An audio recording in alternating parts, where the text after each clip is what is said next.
भारतीय संविधानाच्या कलम 326 नुसार भारतातल्या 18 वर्षे पूर्ण केलेल्या प्रत्येक व्यक्तीला मतदानाचा अधिकार देण्यात आलेला आहे। स्त्री पुरुष असा कुठलाही भेदभाव न करता भारतीय राज्यघटनेने आपल्याला मतदानाचा अधिकार दिलेला आहे। आज राष्ट्रीय मतदार दिन आहे, त्या निमित्ताने मतदानाच्या अधिकाराविषयी आपण थोडक्यात जाणून घेणार आहोत। स्वातंत्र्यपूर्व भारतामध्ये आपल्याला फक्त 3 व्यक्तींना मतदानाचा अधिकार होता। 1 जे टॅक्स भरतात त्या लोकांना, 2 जे जमीनदार आहेत त्यांना आणि 3 जे सुशिक्षित आहेत त्यांना, यांनाच मतदानाचा अधिकार होता। या व्यतिरिक्त इतरांना कुणालाही मतदानाचा अधिकार देण्यात आलेला नव्हता। ज्या इंग्लंडला आपण लोकशाहीची जननी म्हणतो त्या इंग्लंडने देखील महिलांचा मतदानाचा अधिकार नाकारलेला होता।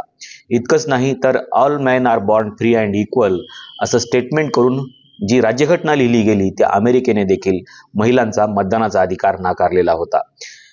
भारताने मात्र जेव्हा राज्यघटना स्वीकारली तेव्हापासून महिलांना मतदानाचा अधिकार दिलेला आहे आणि म्हणून भारताची लोकशाही ही थोडीशी प्रगल्भ आहे असं देखील म्हटलं जातं। आपण जर इंग्लंडकडे बघितलं तर इंग्लंडने देखील महिलांचा मतदानाचा अधिकार सुरुवातीपासूनच नाकारलेला होता। जवळपास 16व्या शतकामध्ये इंग्लंडने लोकशाही स्वीकारली, परंतु लोकशाहीमध्ये महिलांना मात्र मतदानाचा अधिकार दिला नाही। हालाकी इंग्लंडचा राज्यकारभार राणीच्या नावाने चालत होता, पण राणीसोबत असलेल्या महिलांनाच मतदानाचा अधिकार नव्हता। हा मतदानाचा अधिकार इंग्लंडने महिलांना 1928 मध्ये दिला। अर्थातच 4 शतकं महिलांना मतदानाचा अधिकार नाकारलेला होता। त्याच्या पुढे जाऊन जेव्हा आपण अमेरिकेकडे बघतो त्यावेळेस अमेरिकेने देखील अमेरिकेची राज्यघटना लिहित असताना all men are born free and equal असं म्हटलं। अर्थातच थॉमस जेफरसन यांनी हे स्टेटमेंट केलं आणि तिथली राज्यघटना लिहिली, परंतु तिथे देखील महिलांना मतदानाचा अधिकार नाकारला। 1891 ला राज्यघटना स्वीकारली गेली आणि महिलांना सुरुवातीला मतदानाचा अधिकार दिला गेला, परंतु 1807 ला महिलांचा मतदानाचा अधिकार काढून घेण्यात आला आणि काढून घेण्यात आल्यानंतर कारण विचारलं गेलं तेव्हा सांगितलं गेलं की महिलांनी योग्य उमेदवाराला पाठिंबा दिला नाही, त्याच्यामुळे महिलांना राजकारणामधलं काहीही कळत नाही आणि म्हणून महिलांचा मतदानाचा अधिकार इंग्लंडने काढून घेतला।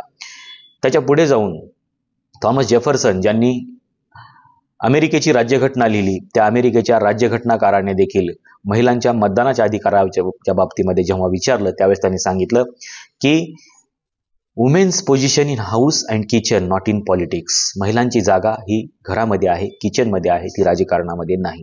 अशा प्रकारचं स्टेटमेंट त्यांनी केलं। 1776 ला अमेरिका स्वतंत्र झाली। 1789 ला अमेरिकेच्या राज्यघटनेमध्ये बिल ऑफ राईट्स आणलं गेलं आणि 1791 पासून राज्यघटनेनुसार कारभाराला सुरुवात झाली, परंतु या कारभारामध्ये महिलाच नव्हत्या आणि म्हणून महिलांनी मतदानाच्या अधिकारासाठी 1807 पासून पुढे विचार करायला सुरुवात केली। 1848 ला महिला अमेरिकेच्या सेनेका फॉल सभागृहामध्ये एकत्र आल्या आणि सेनेका फॉल सभागृहामध्ये एकत्र आल्यानंतर त्यांनी मतदानाच्या अधिकाराची मागणी केली, पण त्यांना मतदानाचा अधिकार नाकारला गेला। याच महिला 1885 ला अमेरिकेच्या सुप्रीम कोर्टामध्ये गेल्या आणि त्यांनी सांगितलं की आम्हाला मतदानाचा अधिकार हवा आहे, कारण राज्यघटना all men are born free and equal असं सांगते आहे। परंतु तरीही सुप्रीम कोर्टाने याच्यावरती विचार केला नाही आणि त्यांनी सांगितलं की राज्यघटनेमध्ये all men are born free and equal असं सांगितलेलं आहे, all men and women are born free and equal असं सांगितलेलं नाही आहे आणि त्याच्यामुळे महिलांना मतदानाचा अधिकार देता येत नाही, कारण मेनचा अर्थ वुमेन असा होत नाही आणि म्हणून महिलांचा मतदानाचा अधिकार अमेरिकेच्या सुप्रीम कोर्टाने देखील नाकारला। तिथल्या एका खासदाराने पुन्हा मेनचा शब्द काढून राज्यघटनेमध्ये दुरुस्ती करावी, अमेंडमेंट करावं आणि तिथं पर्सन हा शब्द टाकावा, म्हणजे स्त्री पुरुष असं त्याला आपल्याला मानता येईल असं म्हटलं, परंतु या घटना दुरुस्तीला देखील अमेरिकेच्या सभागृहाने नाकारलं आणि त्यांनी सांगितलं की मेनच हा शब्द राहील आणि महिलांना मतदानाचा अधिकार दिला जाणार नाही। 1848 पासून सुरू झालेलं हे आंदोलन जवळपास 1919 पर्यंत सुरू राहिलं।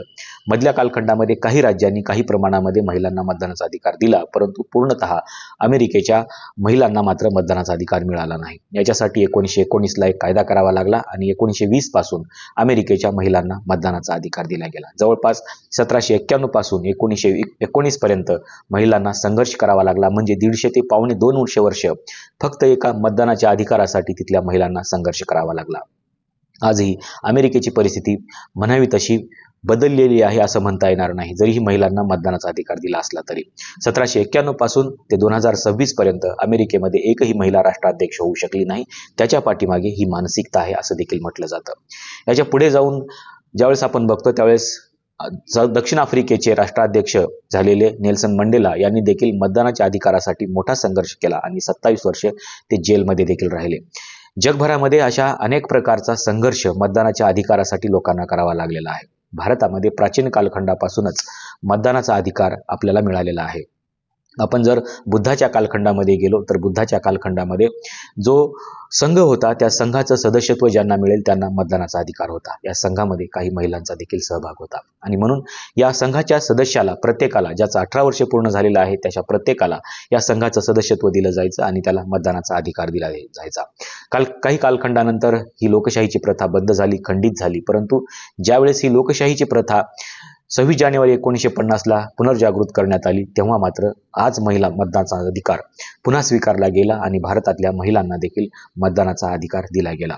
भारताच्या राज्यघटनेमध्ये जे कलम 326 लिहिलेलं आहे त्या कलम 326 मध्ये सुरुवातीला 21 वर्ष पूर्ण झालेल्या प्रत्येक व्यक्तीला मतदानाचा अधिकार दिला गेला आणि त्याच्यानंतर याच्यामध्ये घटना दुरुस्ती आणली गेली आणि नंतर 18 वर्षे पूर्ण झालेल्या प्रत्येक व्यक्तीला मतदानाचा अधिकार दिला गेला. आज भारतातल्या प्रत्येक 18 वर्षे पूर्ण केलेल्या स्त्री पुरुषाला किंवा तृतीयपंथी व्यक्तीला देखील मतदानाचा अधिकार देण्यात आलेला आहे. इथं सुशिक्षित अशिक्षित असा भेदभाव करण्यात आलेला नाही. इथे महिला पुरुष असा भेदभाव करण्यात आलेला नाही किंवा इथे कुठल्याही जातीच्या किंवा धर्माच्या आधारावरती भेदभाव करण्यात आलेला नाही. तर प्रत्येकाला मतदानाचा अधिकार देण्यात आलेला आहे. अशाच प्रकारचा मतदानाचा अधिकार अनेक राज्यांनी पुन्हा स्वीकारला, अनेक देशांनी पुन्हा स्वीकारला आणि स्त्री पुरुष हा भेदभाव संपुष्टात आणला. आणि म्हणून जगभरामध्ये मतदान या विषयाला खूप महत्त्वाचं स्थान दिलं जातं. भारतीय राज्यघटनेमध्ये देखील अशा प्रकारच्या मतदानाच्या प्रक्रियेला खूप महत्त्वाचं स्थान आहे. आपण जर बघितलं तर भारत ही जगातली सगळ्यात मोठी लोकशाही असलेला देश आहे. कारण भारतामध्ये सर्वात जास्त लोकसंख्येने लोक मतदान करतात आणि सगळ्यात जास्त मतदार भारतामध्ये आहेत. इथे स्त्रियांना आणि पुरुषांना अशा कोणत्याही प्रकारचा भेदभाव न करता मतदानाचा अधिकार दिला गेलेला आहे. आणि म्हणून भारताची लोकशाही ही जगातली सगळ्यात मोठी लोकशाही आहे असं तर म्हटलंच जातं, परंतु जगातली सगळ्यात प्रभावी आणि प्रगल्भ लोकशाही असं देखील म्हटलं जातं. परंतु काही टप्प्यामध्ये लोकशाहीचा इथं विकास देखील थांबलेला आपल्याला पाहायला मिळतो. आणि म्हणून भारताच्या राज्यघटनेमध्ये जे कलम 326 देण्यात आलेलं आहे या कलम 326 मध्ये भारताच्या मतदाराच्या अनुषंगाने अतिशय महत्त्वाचा शब्द वापरण्यात आलेला आहे आणि तो शब्द आहे की अनसाऊंडनेस ऑफ माइंड. म्हणजे लोकशाहीमध्ये मतदान करणाऱ्या व्यक्तीच्या माइंडमधून एक आवाज आला पाहिजे. ज्या लोकांच्या माइंडमधून आवाज येत नाही त्यांना अनसाऊंडनेस ऑफ माइंड म्हटलं जातं आणि त्यांना मतदानाचा अधिकार नाकारला देखील जातो. कारण विवेकी मतदार हे लोकशाहीचं प्रमुख वैशिष्ट्य आहे. आणि म्हणून भारताने आतापर्यंत जे काही मतदानाची प्रक्रिया राबवलेली आहे त्या मतदानाच्या प्रक्रियेमध्ये आपल्याला विवेकी मतदार, जागृत मतदार अशा प्रकारचे शब्द वापरलेले आपल्याला पाहायला मिळतात. आणि म्हणून विवेकी मताचा सगळ्यात मोठा साठा जर कुठे असेल तर तो भारतामध्ये आहे. आणि म्हणून आज वोटर्स डे साजरा करत असताना आपण याचा विचार केला पाहिजे की आपल्याला अमेरिकेप्रमाणे, इंग्लंडप्रमाणे कधीही मतदानाच्या अधिकारासाठी किंवा दक्षिण आफ्रिकेप्रमाणे मतदानाच्या अधिकारासाठी संघर्ष करावा लागलेला नाही. हा मतदानाचा अधिकार आपल्याला सहजासहजी मिळालेला आहे आणि म्हणून या मतदानाच्या अधिकाराचा आपण योग्य वापर केला पाहिजे.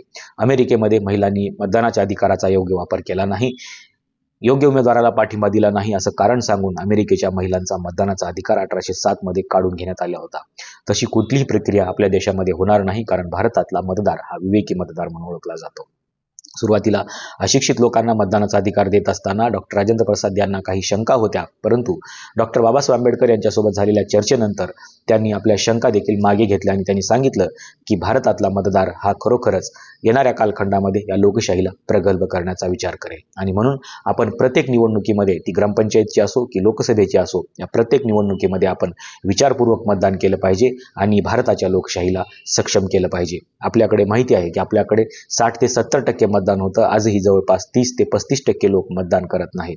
आपण त्यांना मतदान करण्यासाठी प्रवृत्त केलं पाहिजे आणि त्यांना याची जाणीव करून दिलं पाहिजे की आपण या देशाचे नागरिक आहोत आणि मतदान करणे हे आपलं राष्ट्रीय कर्तव्य आहे. आणि या कर्तव्यापासून आपण दूर गेलं नाही पाहिजे, कारण आपण जर कर्तव्य व्यवस्थित पार पाडले तर आपल्याला आपले अधिकार देखील व्यवस्थितरित्या उपभोगता येऊ शकतात. आणि म्हणून भारतातल्या प्रत्येक नागरिकाने आज वोटर्स दिनाच्या निमित्ताने हा निश्चय केला पाहिजे की येणाऱ्या प्रत्येक निवडणुकीमध्ये मी माझं मतदान करणार आहे आणि हाच निश्चय आपण कायम ठेवला पाहिजे. आज राष्ट्रीय मतदार दिन आहे, त्यानिमित्ताने आपल्या सगळ्यांना हार्दिक शुभेच्छा देतो आणि हा संदर्भ तुम्हाला कसा वाटला यासाठी आपल्या प्रतिक्रियेच्या मी प्रतीक्षेत राहतो.